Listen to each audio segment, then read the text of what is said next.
Hello everybody, I'm Paul Beckwith, and in this video I want to talk about how the Earth is reflecting less and less sunlight as the years go by.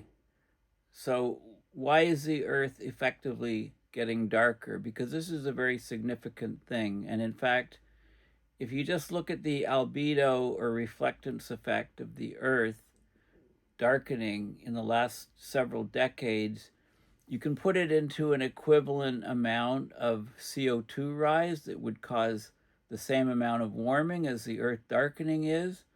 And that works out to somewhere between 130 and 140 parts per million equivalent in the last, say, 2 decades. So this darkening of the Earth is very, very important. It's very, very significant. It's a large effect. And for the first time, a paper actually examined, well, it reported that the hemispheres are acting differently. So the darkening is actually more significant in the northern hemisphere than it is in the southern hemisphere. So in this video, I'm doing a deep dive into this darkening effect of the Earth, this albedo effect, and I'll be providing lots of references and papers that you can have a look at if you want to get more information on what's happening. But it's a very significant change to the overall Earth climate system, air circulation, ocean circulation, all the rest of it. So this is an article in phys.org that was just came out just over a week ago. The Earth is reflecting less and less sunlight, study reveals. Okay, so from 2001 to 2024, the Earth has become darker, meaning that it reflects less sunlight, so therefore more sunlight is absorbed on the surface, causing heating of the planet.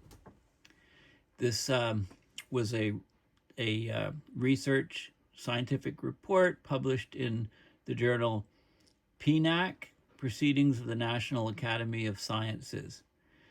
They found that the darkening is more pronounced in the northern hemisphere compared to the southern hemisphere.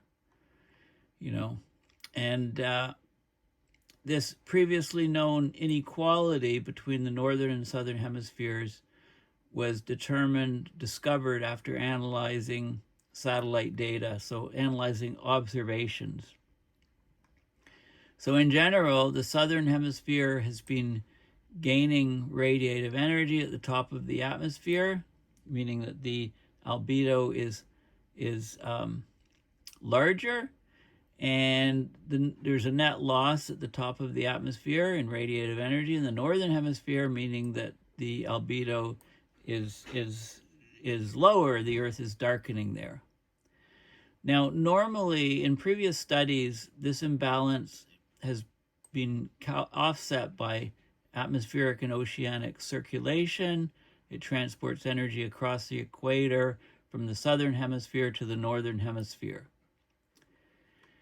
But this declining albedo effect in the northern hemisphere at a much faster rate than in the southern hemisphere now means that the atmospheric and oceanic circulations haven't been able to fully compensate.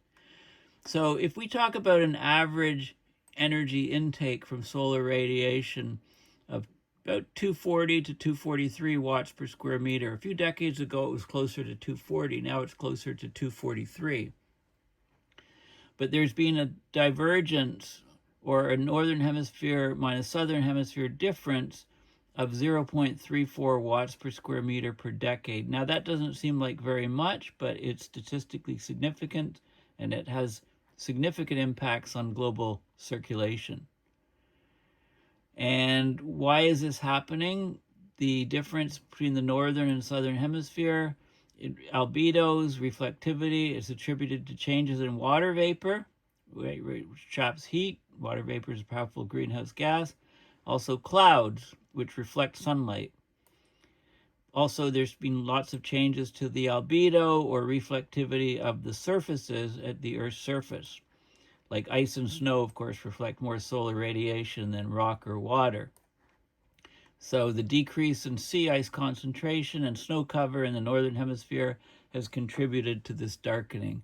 And I'll talk about these images within the paper itself, because it's hidden at the bottom and the scale's hidden when I click here and open it up. So anyway, I'll talk about those in the paper. A couple of things that have been affecting the southern hemisphere in the last few years. There were massive bushfires in Australia around 2020 or so, which added a lot of soot and ash, caused a darkening and a cooling in that region in the southern hemisphere. Also, there was a massive volcanic eruption in the South Pacific in 2022.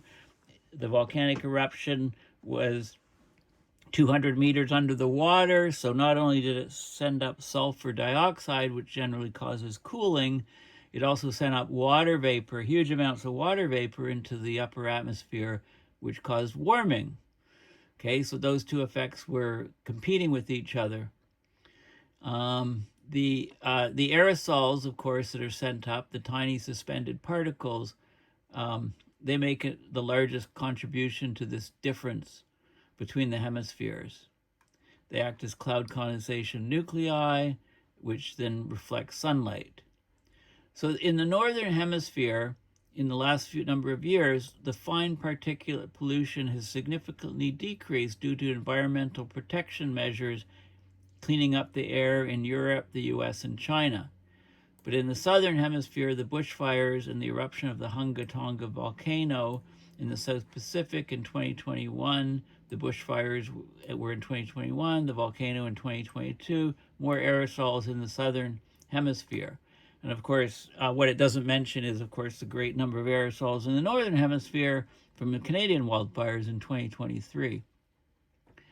Now, scientists have previously assumed that the differences in darkening between the two hemispheres would be compensated by changes in cloud cover, but the role of clouds in maintaining the symmetry, if you like, between the hemispheres says it might be limited. So we'll have a look at the actual peer-reviewed paper first.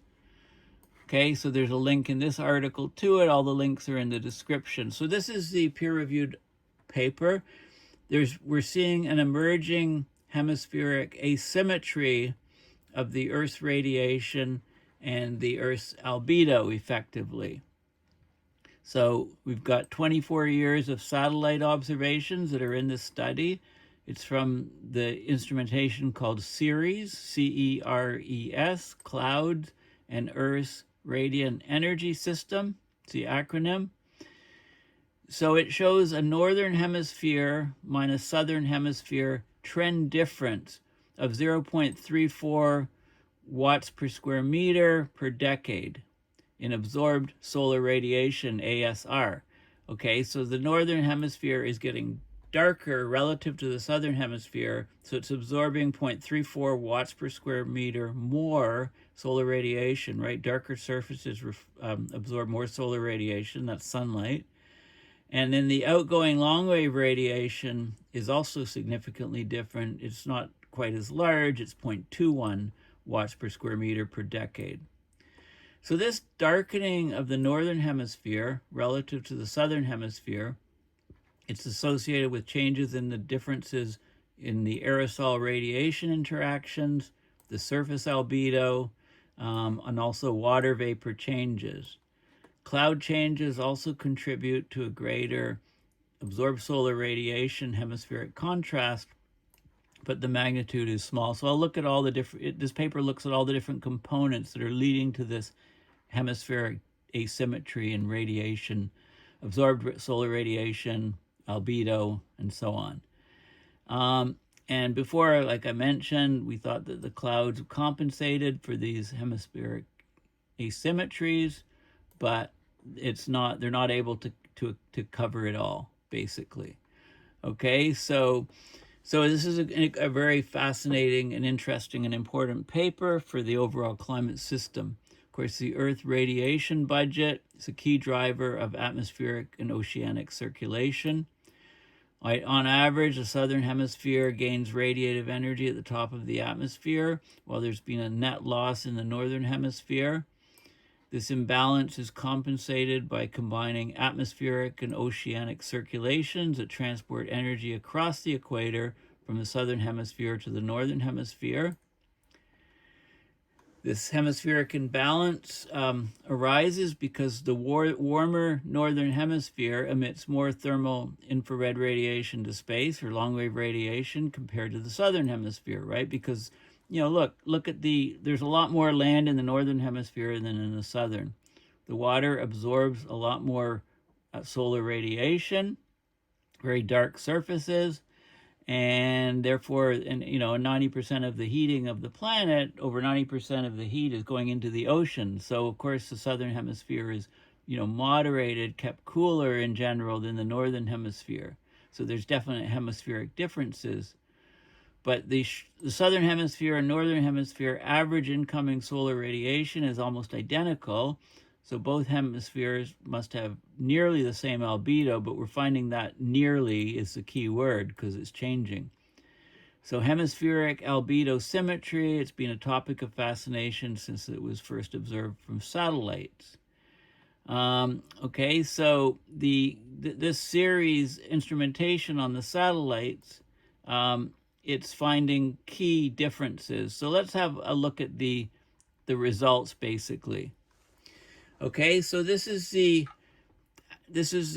average in watts per square meter radiative forcing, absorbed shortwave radiation. So sunlight comes on the Earth, dark surfaces absorb more, light surfaces reflect more, absorb less. This is the northern hemisphere is the red, southern hemisphere is the blue, and you can see, first of all, you know, this is about just 240.5 watts per square meter back in 2001. Now the absorbed solar radiation is significantly higher, and it's been trending upward. So the Earth has been darkening since 2001, and it's been darkening in the, you know, northern hemisphere and southern hemisphere is sort of equally here, but there's been an asymmetry. It's now darkening more rapidly in the northern hemisphere than the southern hemisphere. You know, the gap is quite large here. This is the outgoing long-wave radiation. So when you get this absorbed solar radiation, shortwave radiation, heating the Earth's surface, then the Earth radiates heat back out. This heat is infrared radiation, long-wave radiation, and then it goes up and out of the Earth system. Some of it's trapped by water vapor and greenhouse gases, of course, but the outgoing long-wave radiation has been increasing more in the northern hemisphere than in the southern hemisphere. And the net, if you smush these two together, you can get the net effect, and you can see that the net effect is the net effect is larger in the southern hemisphere than the northern hemisphere. If you take the difference between the northern hemisphere and southern hemisphere, the difference between these two curves, you can plot them as like this. Okay, so you can see, you know, the scale, you know, watts per square centimeter, and you can see, you know, how they're trending upwards. So the northern hemisphere, southern hemisphere difference has been trending up at an increasing level, very high in the last couple of years. This is the shortwave radiation, absorbed shortwave radiation, again, outgoing long-wave radiation, and the net radiation. So the Earth is darkening, it's absorbing more heat.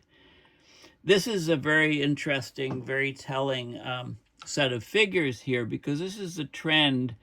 This is the overall trend in the southern hemisphere for absorbed solar radiation or absorbed shortwave radiation.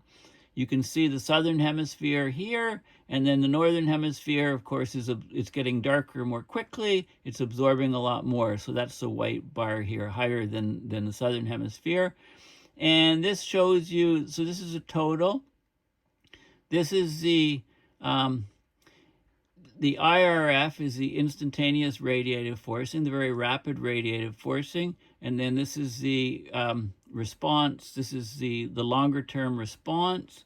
You can see it for, so this is the net here, and you can see the various components in both the southern hemisphere and northern hemisphere, the two sets of bar graphs. So you can see what the biggest components are from.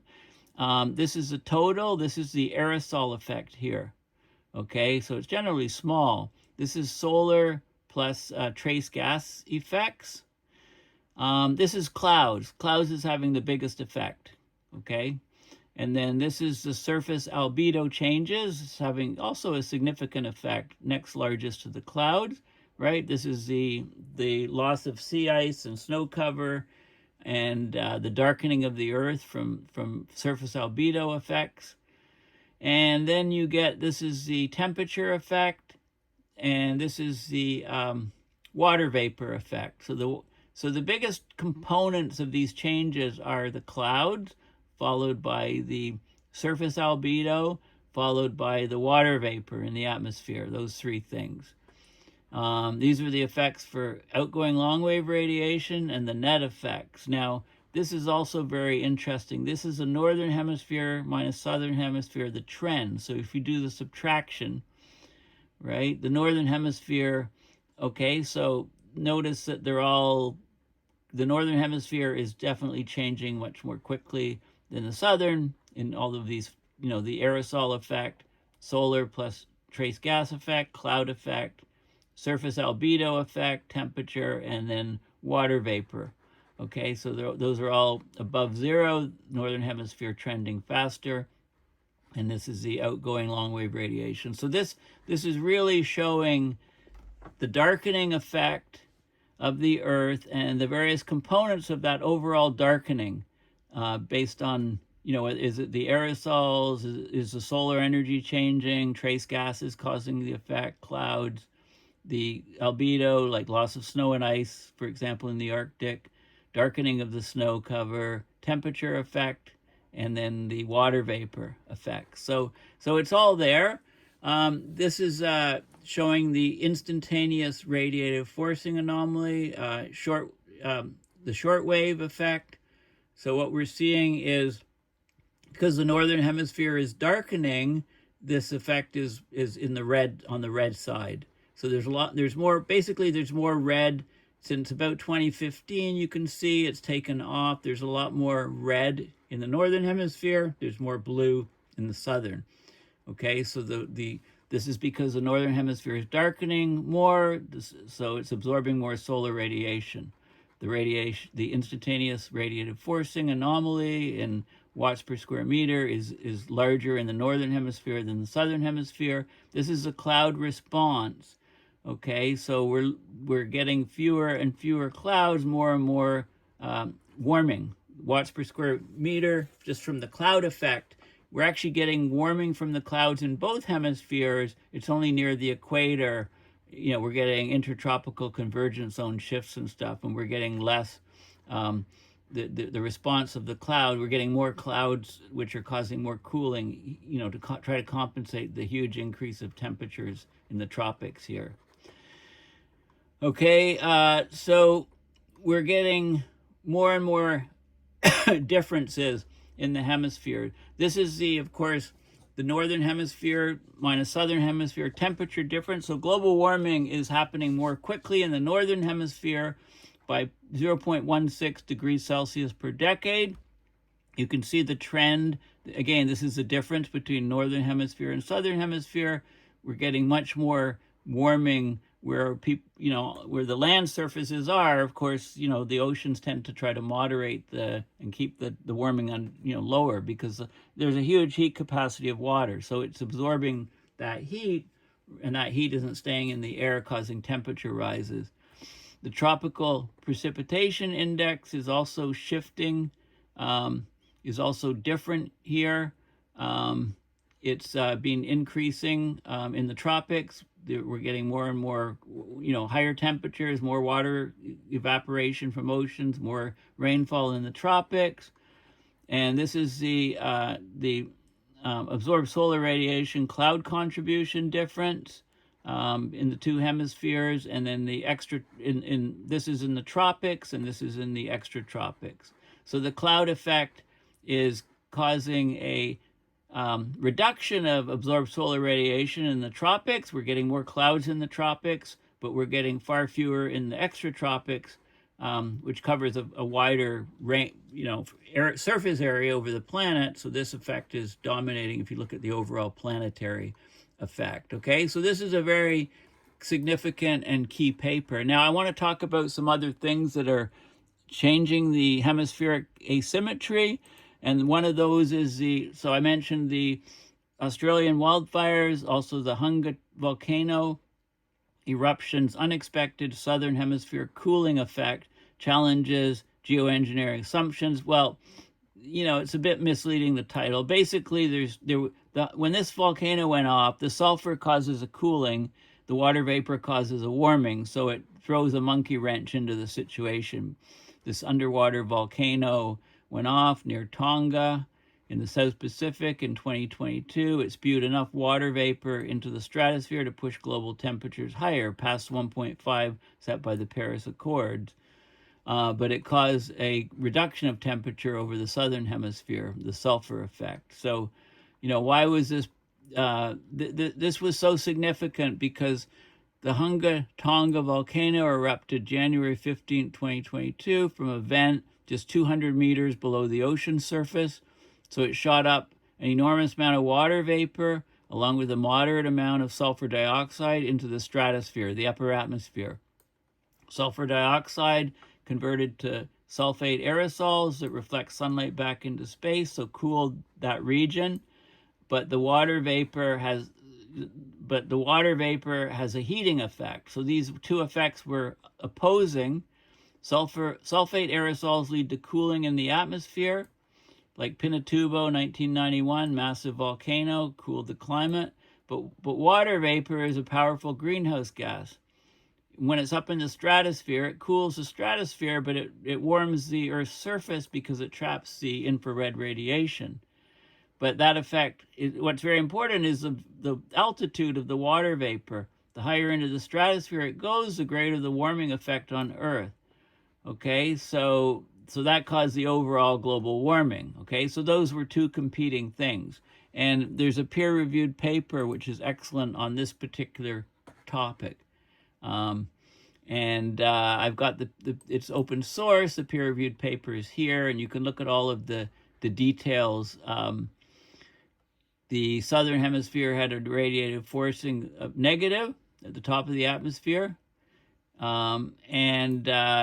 these values decreased by 2023, about a year later. But the overall warming, from water vapor, was a huge compensating factor for that. So there's a lot of detail in this paper about that particular event, and it's really a fascinating and interesting paper. And I think I've discussed it previously, because this paper is from a while. Well, I think it's from the beginning of the year, I believe. It doesn't say the date. I don't see the date on there. I'm looking for a date, but it just says the year 06. I guess that's the 6th month. Okay, so anyway, I don't want to dwell on that. Let's have a look more at some more general albedo discussions here. So what are the major factors changing the albedo of the Earth? Well, the major factors are variations in ice and snow cover, variations in cloud abundance and cover, land use changes like deforestation, urbanization, and then atmospheric pollutants like soot and aerosols. Okay, so this on the surface, the snow and ice, right? If we get more melting of sea ice, glaciers, snow cover, seasonal snow cover, the darker surfaces underneath are exposed, they absorb more sunlight, lowers the overall Earth albedo, increases warming via a self-reinforcing feedback, because the warmer it gets, the more melting there is. The vegetation and land use, right? Deforestation, desertification, agricultural activities alter the reflectivity or albedo of the ground. Okay, urbanization introduces darker surfaces like asphalt and for roads and roofs and stuff. The atmospheric factors are cloud cover, right? And then you need to know the altitude of the clouds. So changes in low altitude clouds have a major impact. Fewer clouds mean less sunlight's reflected, more is absorbed by the Earth's surface, so that reduces the planetary albedo. It drives additional warming. And then aerosols and soot. Aerosols reflect sunlight, can temporarily increase albedo, but soot deposits on snow and ice darken these surfaces. It can temporarily increase albedo by acting as cloud condensation nuclei, so more clouds, but soot deposits darken the surfaces, amplify warming. And then, of course, the feedbacks, the ice albedo feedback, the cloud feedback, and so on. So there's all of these factors. The Earth albedo has changed significantly in the last few decades. The Earth albedo has decreased noticeably over the past few decades, leading to a measurable increase in global warming. Since the 1980s, the Arctic albedo has dropped by about 1.25 to 1.5% per decade. Globally, the planetary albedo has decreased by 0.5% from 1998 to 2017. Okay, so the Earth overall, if you measure the reflectance of the Earth overall from satellites, look at Earthshine measurements, the Earth reflects about 30% of incoming solar radiation, but this proportion is shrinking. So it's less than 30%, and that's changed most quickly in the last 20 years by a huge amount. In 2023, the Earth's albedo was possibly at its lowest since 1940. So the record heat was worsened. And the reduction in reflectivity albedo has led to an increase in absorbed solar energy of about 0.5 watts per square meter over the past 2 decades. The recent decline in albedo, it can explain up to 0.2 to 0.23 degrees Celsius of the high temperature we saw in 2023. And this is substantial compared to other warming factors like greenhouse gases and the El Nino. Okay, so it's a huge effect. The albedo is the Earth's diminishing albedo is becoming darker over recent decades. It's a significant and growing contributor to global warming, causing extra heating that's now well documented and quantified by recent scientific studies. Okay, so there you have it. And they talk about more things, the contributions, and so on. Okay, so it's all, and I asked some additional questions, major factors affecting the albedo of the Earth. And this is looking at the sources, right? All the different sources, a lot of peer-reviewed papers and so on in various journals. And in the last few months, the most important key papers on albedo, they did reanalysis data. So Gosling et al., 2025 Science. They found that the record low albedo of the Earth was a key driver behind the missing 0.2 Celsius of recent global warming. The large cloud feedbacks are confirming high climate sensitivity. This is a Hansen and Carisha paper, James Hansen.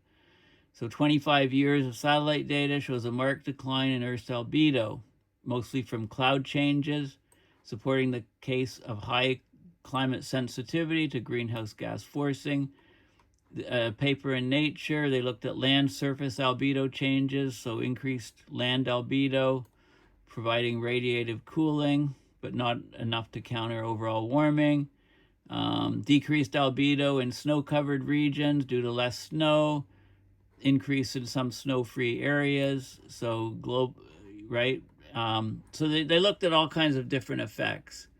The observed albedo drop in 2023 may be the lowest since at least 1940. So all of these things are in various scientific papers and so on. And I looked at a couple other papers. This was a 20-year daily surface albedo along a transect in Antarctica. And so the surface albedo in Antarctica was seen to be decreasing. Okay, there's an ongoing darkening process of the ice in Antarctica, and that's caused, so this is ice on the land. We know of the drop from and the vanishing sea ice, but the land is also darkening. Okay, and because it's darkening, we're getting a progressive darkening of the surface snow in Antarctica. Okay, more melt lowers the albedo and so on.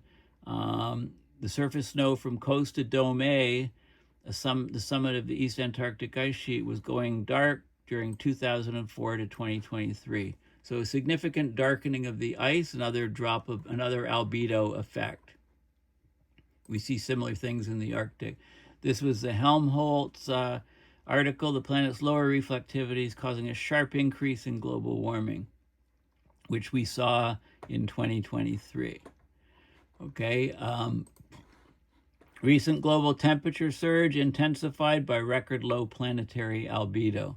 Right? There's lots of stuff coming out on this. You know, how the temperatures are skyrocketing because of lower albedo. And I just want to look at the albedo of some of the surface of the Earth. So this is albedos of different surfaces of the Earth. This is Colorado, University of Colorado Boulder, quick bite albedo comparison. So the whole Earth, 30%, 0.3. Fresh snow, of course, 80 to 90% reflectivity. Sea ice, 50 to 70%, right? Depending on if there's snow on top of the sea ice, or if there's water infusion, slush versus snow, etc. Desert sand, typical 40%. Green grass reflects 25% of incoming solar radiation from the sun. Bare soil, 17%. Conifer forest, pretty dark, 8 to 15% reflectance. Open ocean, the average is about 6%, right? Depends a lot on the angle of the incident light. And fresh asphalt, 4%, right? Very, very dark. The moon, by the way, is about 6%. It's not on this particular image, but it is on. So, you know, if you just Google what's the albedo of various surfaces of the Earth and select images, you can see all these great images of different surfaces, etc. You know, good examples. So they have the albedo of the moon, 6%, asphalt 5 here, concrete, dry concrete 17, water bodies 10, light roof 35%. That tarp I'm going to put up on my roof to capture capture the micrometeorites, which I mentioned in the last video. It's also increasing the albedo of my roof, so will cool my house in the summer. Brick stone, 20%. Dark roofs, 8%. Look, huge difference. We should all have light roofs. Grass, 25%. Crops, grassland, 10%. Forest, 10%. Fresh snow, 80%. The Earth's average, it says it's 31 here, 30 in the other stuff. And then the Wikipedia page on albedo is excellent. You know, it talks all about these different factors. It shows the albedo change in Greenland here. It has a similar chart to what I've already showed you. Aluminum is 85% albedo. It gives the ranges: ocean ice, deciduous forest, coniferous forest. So there's more detail here. New concrete, 55%. Worn asphalt, 12%. Fresh asphalt, 0.4. So there's 4%. There's different details here. And this is the Earth's albedo reflectivity from 2000 to now. You can see how the Earth is getting darker, and now we're seeing that it's getting darker faster in the northern hemisphere than the southern hemisphere. This drop in albedo,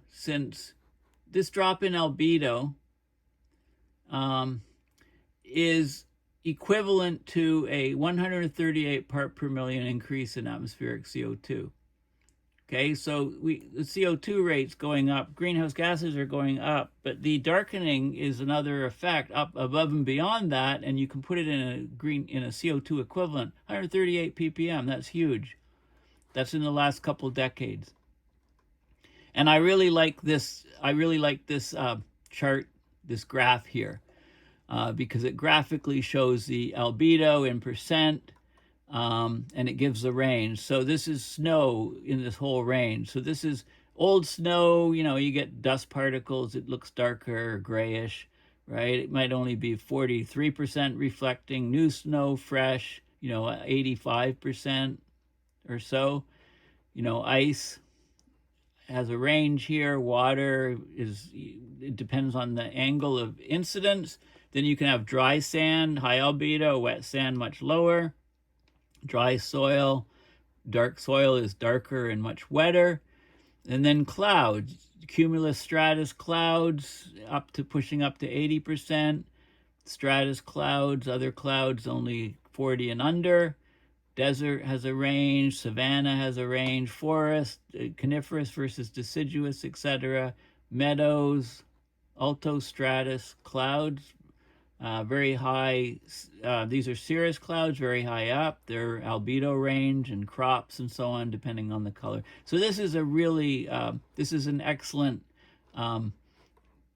illustration of the different albedo ranges of different materials.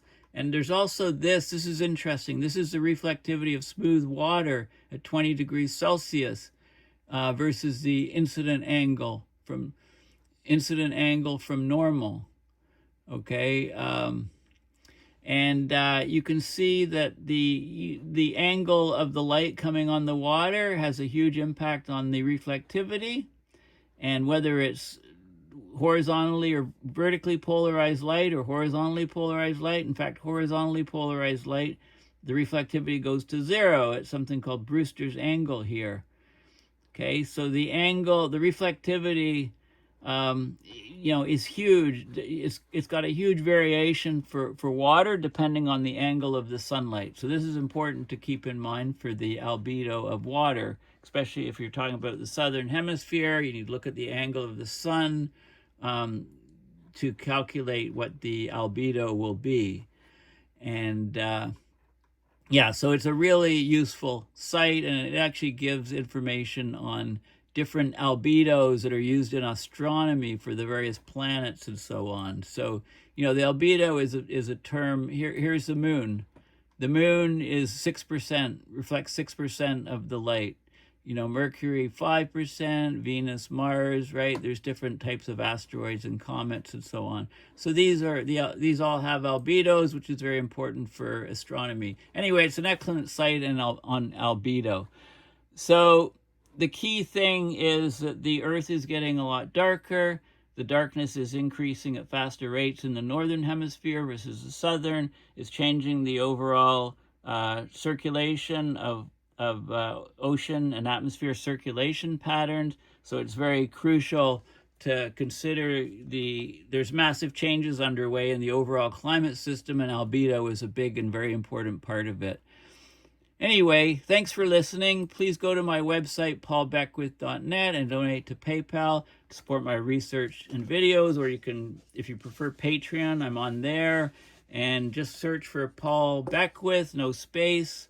That's my handle on Threads and Mastodon and, LinkedIn and Substack and Reddit, all these other things. I post on all of these things, so make sure you follow me on those platforms, and please share my videos far and wide to help me disseminate this information, where I take peer-reviewed science and try to explain it in hopefully a manner that can educate people and teach people, especially people without any science background. So thanks for listening, and bye for now.